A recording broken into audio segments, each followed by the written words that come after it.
I talk like this. Welcome to the Pearlii Podcast. Today we're speaking once again with the award-winning and all-round wonderful Dr. Paula Niedenthal. Paula is professor at the University of Wisconsin-Madison and lead author on a landmark book, The Psychology of Emotion. Paula, thanks for your time once again. Thanks for your interest. All right, this is a good one. I'm really looking forward to this episode. How many types of smiles are there? Some researchers and some people think there are two types of smiles. Smiles that people display when they're happy and they're not trying to keep their facial expression private or dissimulated, and smiles that they make when they're not happy, but they want somebody to think they are and they want to manipulate them. So we sometimes talk about true and false smiles.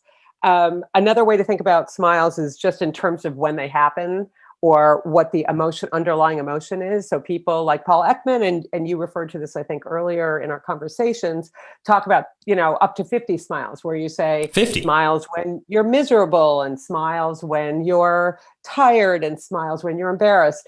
The way we study smiles, we would argue that there are at least 3 real smiles. So we talk about smiles of reward. Those are smiles that people make when they feel good and when they want to make other people feel good. Yep. Those are smiles that are linked to positive feelings. And so under some people's definitions, that's a real smile or a true smile.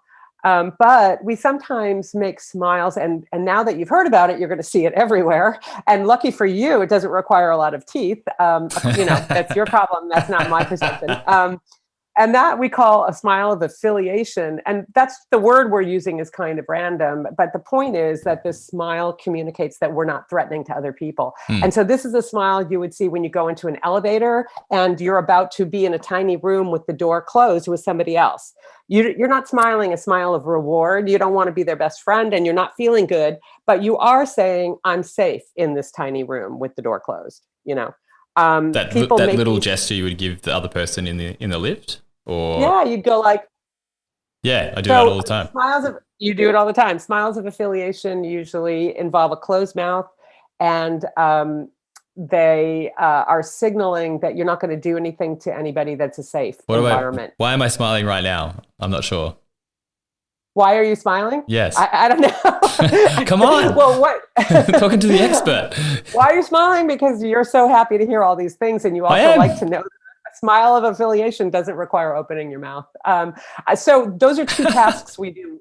We reward other people, and we signal that we're not a threat. We can do that really fast with a smile. Everybody gets it. A third thing that we do, or a third task that we all have to do, is to negotiate hierarchies, like to talk about our status with other people and to communicate whether we think they're doing well or not doing well. So we can call that hierarchy negotiation. We do it all the time. Everybody does it. Using your smile to your advantage. There's nonverbal. It's to say, I'm better than you. So we call it a dominance smile. It could be called a smile of superior status, a superior smile. It doesn't kind of really matter what we're calling it. The function it serves is to say, I'm better than you are at that. So you can see that in world leader interactions. When people have international relations, you can see that after or before sports competitions. You can see that when a graduate student, you said you were an academic, you tell them to do a particular statistical analysis, but they know better. They might make a smile of dominance, like, oh, okay, sure, I'm going to do that, but not really. A smile of dominance is lopsided, it's asymmetrical, and looks a little bit like contempt, but it would still be described as a smile. So I talk a lot about those 3 smiles because they really cover a lot of the problems that we have to deal with in life. Wow. Rewarding people, being safe and affiliative, and being dominant. Those are the big 3.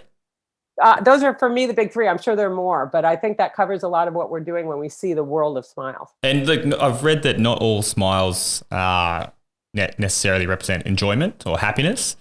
I think I've giggled a few times when I'm terrified or scared. Why do we do that? Why do we smile still, even though we might be scared or feeling something else that's not necessarily a positive emotion? Again, it kind of goes back to what I said earlier, that there are many situations in which we smile when we're not feeling positive. in general, it depends what it is that's going on in that situation. For example, when you say you might smile when you're scared, you actually might be making a smile that's showing that you're non-threatening so that you don't elicit the thing that you're afraid of. So it really depends on how you're trying to manipulate the social environment. And so there's really no reason to believe that all smiles have to be related to underlying feelings of happiness. Wow. So is that really what smiling's about, manipulating the social environment? Well, I'm using the word manipulation differently than you are when I'm using the manipulation in a Machiavellian kind of way. I'm not saying that people are doing intentionally and faking out the social environment. They're let's use the word then influencing rather than manipulating. So I'm using the word manipulation as in terms of influencing rather than being dishonest. You've got me questioning every reaction I do physically to you speaking. Like when I laughed then, when you said, I'm not using manipulating the same way as you, I was like, ha ha ha. Oh, I got that wrong. So yeah, you've got me. But in fact, laughter is highly related to smiling, and laughter has many of the same functions as smiling.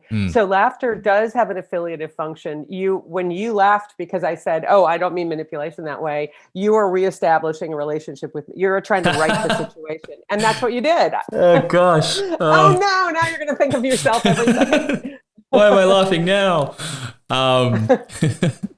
Okay, last question. It's been bloody fascinating. Have you been asked to write for a crime show or a detective show to study, I don't know, a serial killer's emotions?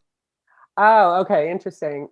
There is a lot of research, of course, in clinical psychology, which is not my area, on the relationship between facial expression and personality disorders. And surprisingly, there's very little on psychopathy, which is psychopaths and facial expression. There's actually not that much on it. I haven't been asked. The one I would have liked to have consulted on was the movie that was made by Pixar in the United States called Inside Out, which is about... Oh, that would have been amazing. It would have been amazing. My colleague and friend, Dr. Keltner, who's at the University of California at Berkeley, did get to consult on that. And the thing is that Pixar is like a 10-minute drive from UC Berkeley. And so I feel like if Pixar were in Chicago, which is not that far from Madison, Wisconsin, then maybe I would have been asked. But so far, I haven't been asked. But people in my field who are much closer to where it's actually being made are frequently consulting, yes. Wow. Well, thanks again so much for your time. That was bloody fascinating. To our listeners at home, you can follow us on social medias, but you can also follow Paula's work, which I do as well, on Twitter, and the handle's just here. But Paula, thanks again for your time. It was bloody fascinating. Wow, thank you so much for the interest.